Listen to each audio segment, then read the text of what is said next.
로제의 오늘 하루는 출근길부터 순탄치가 않네요. 독일 출신의 패션 디자이너 귄터는 자신의 프로젝트 브리핑의 흐름이 깨진 것이 그 누구보다 못마땅한 것 같네요. 사진작가 브래드가 로제에게 다가갑니다. 저녁에 열리는 파티에 같이 가자며 데이트 신청을 하는 브래드. 평소에 로즈도 그에게 호감이 있었기 때문에 그녀는 저녁에 파티장 안에서 만나기로 합니다. 그녀의 절친한 친구이자 모델인 첼시도 기뻐하네요. 파티장에서 브래드와 단둘이 이런저런 이야기를 하며 둘은 서로에 대해서 조금씩 알아가게 됩니다. 하지만 그런 행복한 시간도 아주 잠시.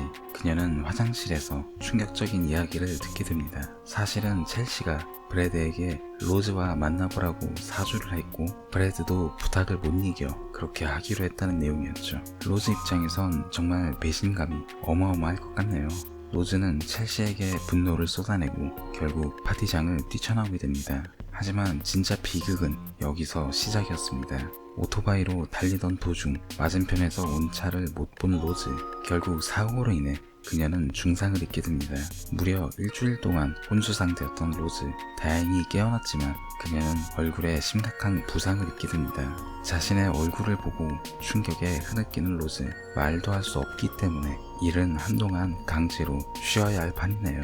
세상 의지할 사람이 없는 천의 고아인 그녀를 위해 첼시는 그녀에게 자신의 집에서 함께 살자고 합니다. 힘겨운 시간을 보내며 재활에 힘쓰던 어느 날 그녀에게 한 통의 메일이 도착합니다. 트랜스 휴머니즘이라는 낯선 단어와 함께 모든 치료비는 무료로 시술을 해준다는 버로스 클리닉. 일단 지푸라기라도 붙잡는 심정으로 로즈와 첼시는 병원에 방문하게 됩니다.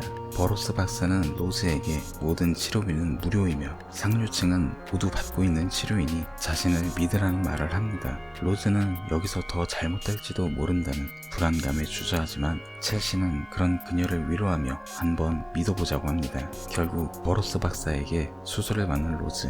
로즈는 이전보다 훨씬 더 나은 모습으로 회복합니다. 심지어 이젠 안경을 안 써도 잘 보인다고 하니 여기까지만 보면 로즈에겐 하늘이 준 기회일지도 모르죠. 하지만 이렇게만 진행이 된다면 이 영화가 공포영화일 리가 없죠. 이후 로즈는 다른 누군가를 유혹하고 흡혈을 하는 이상한 환상을 보게 됩니다. 그리고 로즈에게 흡혈당한 사람들은 이내 난폭해져서 주변 사람들을 계속 공격하게 됩니다. 이 영화는 이전에 리뷰했던 영화 열의 인간의 리메이크 버전입니다. 리메이크라는 태생적 특징 때문에 아무래도 원작과의 비교는 피할 수 없겠죠. 솔직히 연출은 원작에 비하면 깔끔하고 스타일리시합니다. 특히 몇몇 장면들은 어딘가 몽환적이고 그러면서도 끊임없이 불안감을 조성하고 있어요. 데이빗 크로넨버그 감독의 영화가 냉소적이고 시니컬하다면 이 영화는 매우 감각적이고 세련된 느낌이에요.